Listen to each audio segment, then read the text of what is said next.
মৰমৰ ছাত্ৰ-ছাত্ৰীসকল এফআই ক্লাছলৈ তোমালোকক স্বাগতম জনাইছোঁ।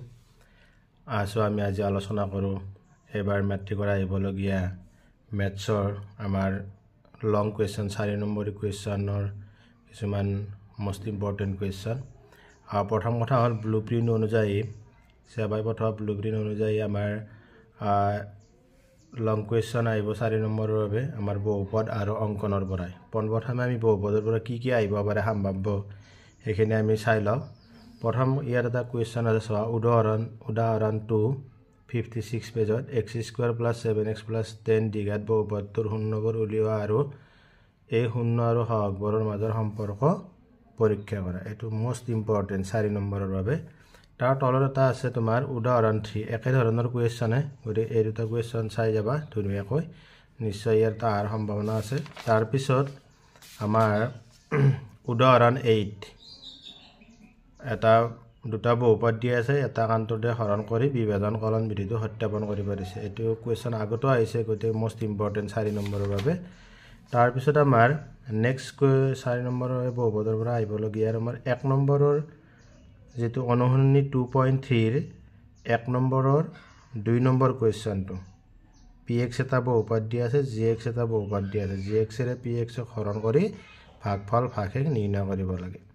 তাৰপিছত তোমালোকৰ 3 নম্বৰ কুৱেশ্যনটো, অনুশীলনী 2.3 3 নম্বৰ কুৱেশ্যনটো, যদি দুটা শূন্য √5/3 আৰু -√5/3 তেন্তে এটা প্ৰদত্ত বহুপদ দিয়া আছে, ইয়াৰ বাকী শূন্যকেইটা ওলাব লাগে। তাৰপিছত 4 নম্বৰটো, এইটো 3 নম্বৰ, নেক্সট 4 নম্বৰটো, এটা প্ৰদত্ত বহুপদ দিয়া আছে,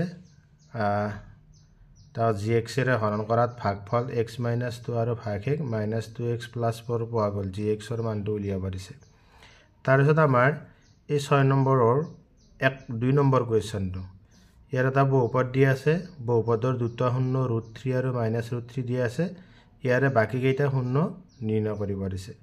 আৰু লগতে আমাৰ 3 নম্বৰটো, এই 3 নম্বৰ যিটো কুৱেশ্যন আছে, এই কুৱেশ্যনটো আমাৰ কামৰূপ ৰোডৰ এইবাৰ টেষ্টত আহিছিলে।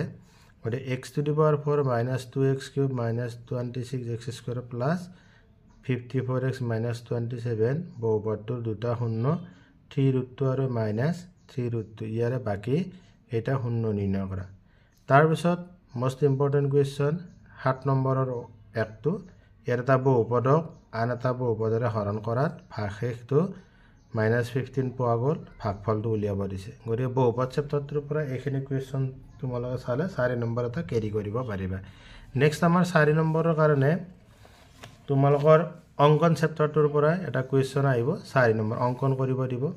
মোষ্ট ইম্পৰ্টেণ্ট, খুব প্ৰয়োজন, এইটো অহাৰ খুব সম্ভাৱনা আছে। উদাহৰণ 1টো, যে ABC প্ৰদত্ত ত্ৰিভুজ ABCৰ সদৃশ এটা ত্ৰিভুজ আঁকিব লাগে, ত্ৰিভুজটো 3/4 গুণৰ সমান হ'ব লাগিব। গতিকে এইটো একেবাৰে ভালদৰে চাই যাবা। তাৰপিছত আমাৰ এইপিনে অনুশীলনী 11.1, ইয়াৰে তোমাৰ 2, 3, 4, 5 এই 4টা কুৱেশ্যন চাই যাবা। এনেদৰে তোমাৰ ইয়াত 4টা এক্সাম্পল, এটা 5টা, এই অংকনৰ এই 5টা যদি ধুনীয়াকৈ চাই যোৱা, নিশ্চয় ইয়াৰে পৰাই এটা কুৱেশ্যন তোমালোকৰ কমন আহিব। গতিকে তোমালোকে 4 নম্বৰী কুৱেশ্যনকেইটা এইখিনি যদি ভালদৰে তোমালোকে অধ্যয়ন কৰি যোৱা, তেনেহ'লে 4 নম্বৰী কুৱেশ্যন দুটাৰ এনচাৰ কৰিব পাৰিবা বুলি মই ভাবোঁ। ধন্যবাদ। চেনেলটো ছাবস্ক্ৰাইব কৰিবা, লাইক কৰিবা, কমেণ্ট কৰিবা, আৰু ইয়াৰ পৰৱৰ্তী আৰু ইম্পৰ্টেণ্ট দিয়া হ'ব 3 নম্বৰী, সেইবোৰ পোৱাৰ বাবে চেনেলটো ছাবস্ক্ৰাইব কৰি ৰাখিবা। ধন্যবাদ।